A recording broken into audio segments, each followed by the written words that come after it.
Orbital Station L-9 hung above Havana like a steel crown, its training decks shining under the cold starlight. Shuttles drifted in disciplined patterns, engines humming against the metal hull. Inside, the Allied Galactic Compact Academy pulsed with movement, hundreds of species navigating corridors carved into perfect geometric grids. Every footfall echoed the same promise: discipline first, survival always. Cadet Aria Voss stepped through the east transit tube, boots soft on the composite floor. Her uniform still held the faint smell of detergent and ozone from the morning inspection. Around her, cadets of different sizes and biologies moved with instinctive wariness. A few stared. Some whispered. Humans always drew attention, Deathworlders rarely blended in. Aria kept her shoulders relaxed, jaw set, gaze forward. She didn't mind being studied, she just hated being misread. Quiet didn't mean weak. Restraint didn't mean fear. Earth taught her both before she turned 15. Training Hall C loomed ahead, its doors shifting open with a mechanical sigh. The interior stretched wide, a glass-walled arena surrounded by hollow screens and sensor arrays. Cadets warmed up in pairs, stretching, adjusting biosupports, murmuring strategies. Aria stepped inside. Her heartbeat stayed steady. Instructor Halden, a towering Zakar with metallic skin and sharp reflective eyes, paced along the edge. "Rotation drills?" he barked, voice vibrating through the hall. 3-minute bouts. Move the moment you hear the tone. No delays. Aria nodded and moved to the starting ring. A Zareen cadet gave her a cautious glance before looking away. She didn't take it personally. Most cadets avoided sparring with humans unless forced. The Academy's files listed Deathworlders as capable of atypical kinetic response, a polite phrase for unpredictable. The tone sounded. Aria rotated left. Her first opponent, a slim Veltrani, approached with twitchy enthusiasm. They exchanged quick strikes, nothing heavy, nothing risky. The drill ended clean. Aria stepped back, waiting for the next rotation. The second cadet barely met her eyes. The third tried a risky sweep. She deflected gently and let him recover without embarrassment. A few cadets whispered from the sidelines. "She pulls her hits.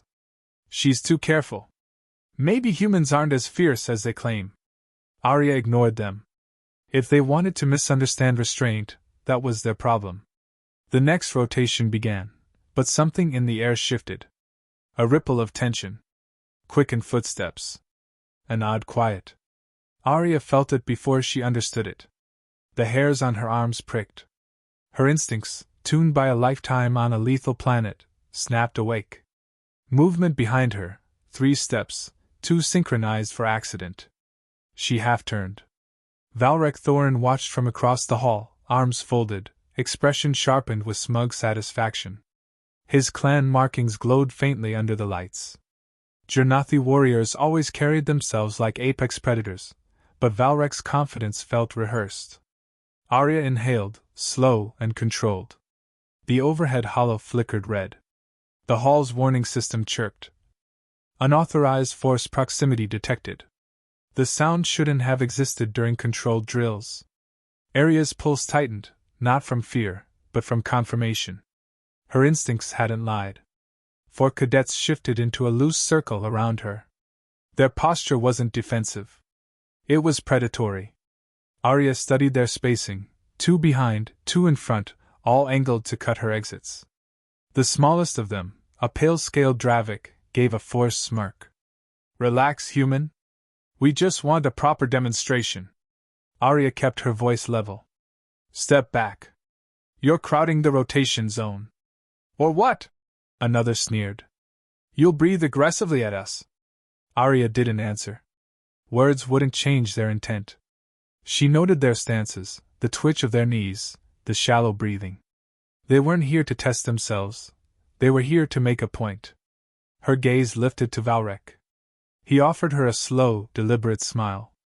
Instructor Halden was on the far side of the hall, preoccupied with adjusting a sensor cluster. Someone had chosen the moment well. Aria's throat tightened, not in panic but in calculation. Fighting back risked trouble. Not fighting invited worse. Earth taught her one truth: hesitation kills. She shifted her weight almost imperceptibly. The Dravik lunged first, low and fast. A feint to draw her attention. Aria didn't bite. She pivoted, hand chopping downward. Her palm struck the side of his neck, not enough to crush anything, just enough to collapse his balance. He hit the floor with a dull thud. The second cadet rushed in with a wide hook. Too obvious. Aria stepped into his arc, grabbed his wrist, and twisted. His momentum folded against itself. He crumpled with a startled gasp. The third came from behind, silent but sloppy. Aria ducked under his reach, elbowed his sternum, and spun him into the fourth cadet. Both stumbled back in a tangle of limbs. 6 seconds gone. Aria exhaled once, steady and controlled. The Dravik tried to rise, dazed. She nudged him back down with a firm shoulder tap. "Stay down," she said. Not a threat, advice. The last standing cadet snarled and charged. Aria sidestepped, grabbed his uniform collar, and redirected his weight. He hit the mat with a heavy grunt. 12 seconds total. Silence tore through the hall. Hollow screens blinked from red to white. The warning tone cut out abruptly, replaced by the hushed disbelief of dozens of watching cadets. Instructor Halden spun around, eyes widening at the pile of groaning bodies. "What in the void happened?" he demanded. Before Aria could speak, Valrek strode toward the center, voice sharp and theatrical. "She attacked them," he declared. "Unprovoked. Humans always show their true nature." Aria stood still, spine straight, breathing calm. She met his gaze with a quiet steadiness that made Valrek's eyes narrow. "That's a lie," she said. Her tone wasn't loud. It didn't need to be. The truth carried its own weight. The Jurnathi cadet closest to Valrek rubbed his shoulder, still dazed. He glanced between them, fear flickering across his face. Valrek's presence anchored his silence. Halden knelt briefly beside one of the fallen attackers, scanning for serious injury. Finding none, he rose with a heavy frown. "Cadet Voss," he said, "you will report to Tribunal Office 6 for immediate review." Aria's jaw clenched, but she nodded. "Understood." As she walked toward the exit, whispers fluttered behind her. She moved like she knew everything before it happened. 12 seconds, 4 people. Deathworlder instincts, terrifying. Valrek called after her, voice smooth and poisonous. "Enjoy your hearing, human. This academy doesn't tolerate violence." Aria didn't look back. But she knew one thing with absolute clarity. This wasn't over. Not by a long shot. The medbay lights were too bright. Harsh white beams cut across the space where 4 groaning cadets were being examined by a swarm of automated scanners. Aria Voss sat on a bench in the corridor outside, hands folded neatly, posture composed. She kept her breathing even, though her pulse still carried the faint echo of the ambush. 12 seconds. That number would follow her long after today. Footsteps approached, steady, deliberate. Instructor Halden appeared, jaw tight, expression unreadable. He stopped in front of her. "Cadet Voss, you'll accompany me to Tribunal Office 6. Aria rose without argument and followed. The corridor felt longer than usual, every step reminding her of the eyes she'd felt in the training hall. The academy had always observed her quietly. Now it watched openly. They entered the tribunal chamber, an oval room lined with hollow panels and 3 elevated seats where reviewing officers waited. The central chair held Commander Ralith, a stoic Frickson with pale crystalline skin that reflected soft blue light. His gaze sharpened the moment he saw her. "Cadet Aria Voss," he began. "You're brought here under suspicion of using excessive force in a controlled drill. Provide your account of the incident." Aria clasped her hands behind her back. 4 cadets surrounded me during rotation. Their formation indicated deliberate coordination. They initiated contact. I neutralized each strike using minimal necessary force. None sustained lasting damage. Rallis studied her face, searching for hesitation. He found none. "Were you provoked verbally beforehand?" "Yes," she answered. But verbal aggression doesn't justify physical retaliation. A faint murmur rippled across the panel. Before anyone could speak further, the chamber doors slid open. Valrek Thorrin strode in with an air of practiced grievance. His posture radiated confidence, as if he expected this entire room to side with him. "Commander," he said, "I've come to testify. Humans are unpredictable. We attempted a routine spar and she—" Aria didn't move, but her gaze lifted. "A coordinated attack is not a spar." Valrek's eyes flashed. "Are you calling me a liar?" "I'm stating the facts," she replied. The tension snapped tight. Ralith raised a hand. "Both of you will remain silent unless addressed." Valrek smirked, confident the weight of the tribunal lay behind him. Aria remained still. Commander Ralith activated the central holodisplay. "We attempted to retrieve footage from Training Hall C. Unfortunately, the recordings are corrupt." Aria's jaw tightened. Someone had tampered with the feeds. She didn't need to guess who benefited. Ralith continued. "Without visual evidence, we must rely on statements." Valrek stepped forward immediately. She struck first. "No hesitation. No restraint.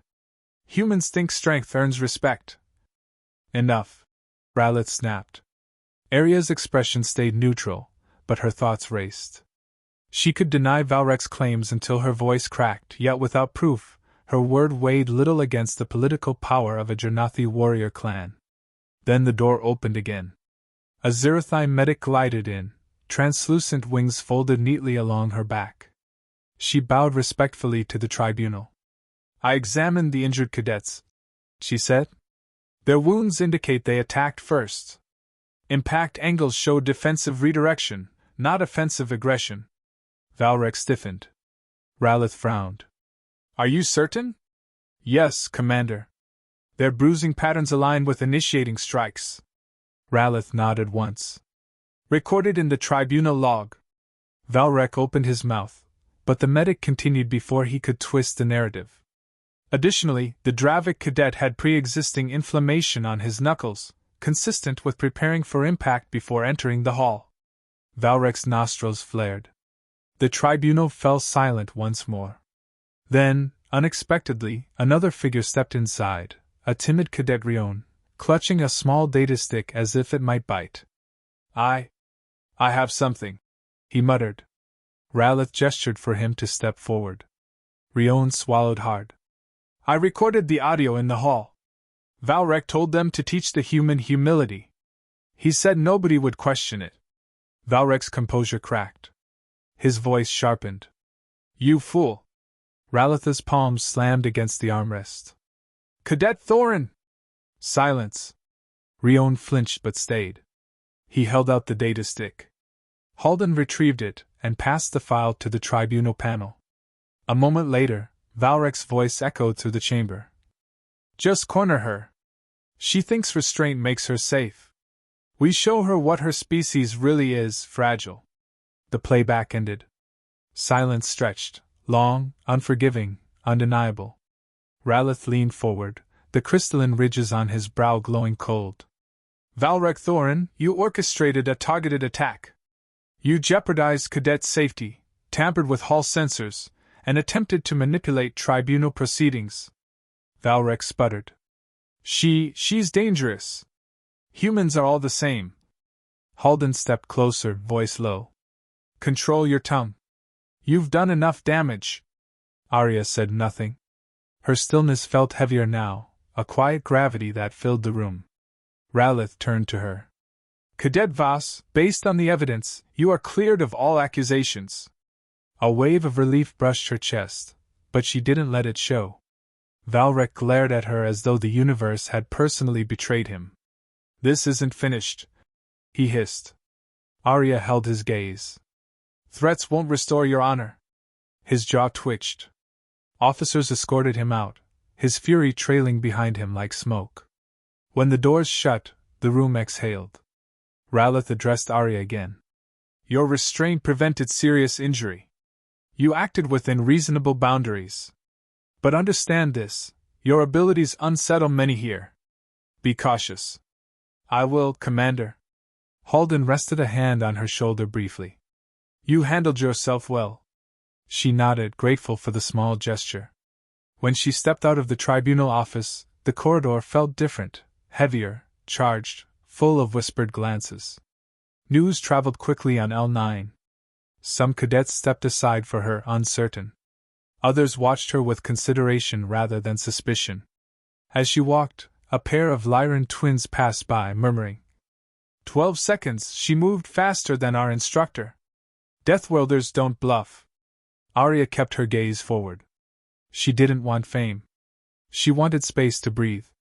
She reached the viewing deck overlooking Halvanna's surface. Blue-gray clouds drifted across the planet. Lights shimmered along the orbital ring below. She pressed her palm against the cool glass. Earth had been loud, unpredictable, dangerous. But it had taught her how to stay alive without losing her humanity. Today, she held on to that line like a lifeline. She whispered to herself, strength isn't cruelty. Remember that. Behind her, the station's loudspeaker announced rotation schedules. Cadets shuffled in the distance. Life moved on, but something had shifted. Not just in the tribunal. Across the academy. Valrek's warning echoed in her thoughts. This isn't finished. She agreed. Something larger had begun. The academy cafeteria hummed with the usual rhythm of clattering trays and low conversation, but the moment Aria stepped inside, the tone shifted. Conversations dipped, glances sharpened, and a quiet wave of attention followed her. She ignored it, selecting a protein tray and sitting near the far window overlooking the docking platforms. She didn't crave isolation, she craved normalcy. But L-9 didn't offer normal anymore. 2 Veritans whispered at a nearby table. That's her. 12 seconds. Aria focused on her food. She didn't lift her head until a gentle voice cut through the tension. Is this seat free? She looked up. A tall Jurnathi stood there, wings faintly glowing, posture respectful. It was the medic from the tribunal. You don't have to ask, Aria replied softly. The medic Saturday. My name is Lisa. I wanted to say, you acted honorably. Aria exhaled quietly. Thank you. I'm still adjusting to the attention. Lisa's eyes dimmed sympathetically. Many don't understand your species. They assume survival instincts equal hostility. Today proved otherwise. Aria offered a thin smile. I hope so. But the murmur across the cafeteria said otherwise. Admiration mixed with unease. Respect mixed with fear. Aria felt both as clearly as pressure in the air. Moments later, the intercom crackled to life. Cadet Voss, report to Commander Saren's office. Lisa gave her a reassuring nod. He's one of the fair ones. Aria hoped that was true. Commander Saren's office lay deep in the tactical wing, its walls lined with old battle maps and holoprojections of long-forgotten conflicts. Saren himself, an older Kethri with a face marked by metallic ridges, sat behind a curved desk, fingers clasped. He studied her with an intensity that felt more analytical than judgmental. Cadet Voss, he began. Sit. She obeyed. You've created quite a storm. I didn't choose the circumstances, Aria said carefully. No, Saren agreed. But how you handled them matters. He tapped a display. Several reports appeared, incident summaries, behavioral evaluations, species conflict assessments. Then he leaned forward. Your restraint speaks louder than your combat ability. Most Deathworlders rely on aggression. You rely on control. That distinction is rare. Aria held his gaze. I won't be a weapon people fear. That's exactly why you may become something far more important. The words unsettled her. Meaning? There's a diplomatic exchange program launching soon, Saren explained. Cross-species officer training. Earth has never been invited. Aria blinked. Why me? Because despite what happened, you didn't lose yourself. Many officers are watching. You've become a symbol, wanted or not. Aria absorbed the weight of that. She didn't want symbolic status. She wanted equal footing, nothing more.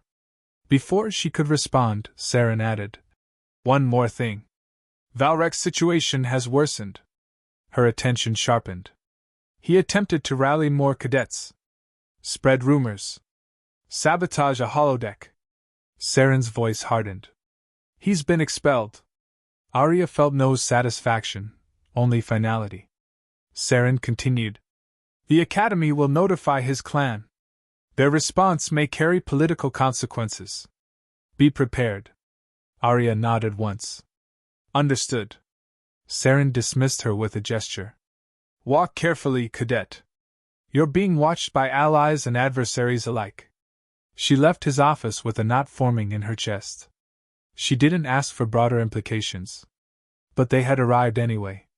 The zero-gravity training chamber was nearly empty when she entered for her afternoon session. She wanted movement, something to clear her thoughts.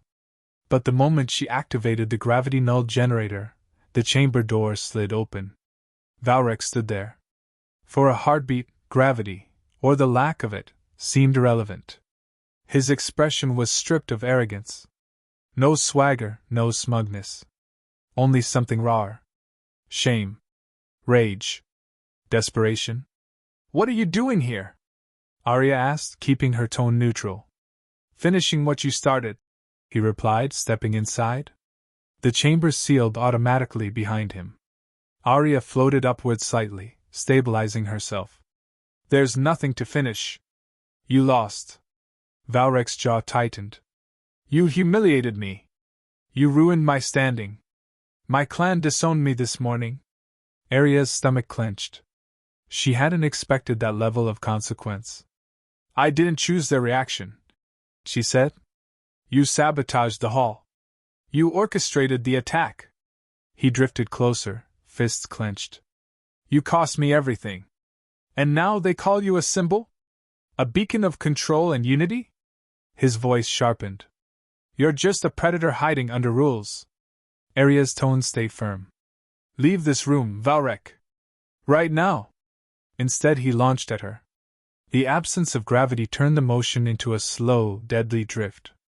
Aria pivoted midair, letting his momentum carry him past her. She grabbed his forearm, redirected, and pushed off gently. Her touch was controlled, minimal, avoiding injury. Her movements were calculated, not fierce. Valrek slammed against the wall, breath knocked out. "You're proving their point," she said quietly. He shook with fury. "Fight me properly." "No." He froze. Her refusal cut deeper than any strike. "You think mercy makes you honorable?" He spat. "No," Aria answered. "It makes me responsible." Valrek's expression faltered. His breathing hitched. He looked smaller, contained, broken in a way no physical force could replicate. Security arrived moments later. Saren must have been monitoring her biometrics. The guards escorted Valrek out, silent, defeated. Aria watched him go, her chest tight. He had chosen his ruin, yet she couldn't bring herself to celebrate it. Evening settled across L-9. The Academy gathered in the announcement hall for weekly evaluations. Commander Saren stepped forward, voice amplified.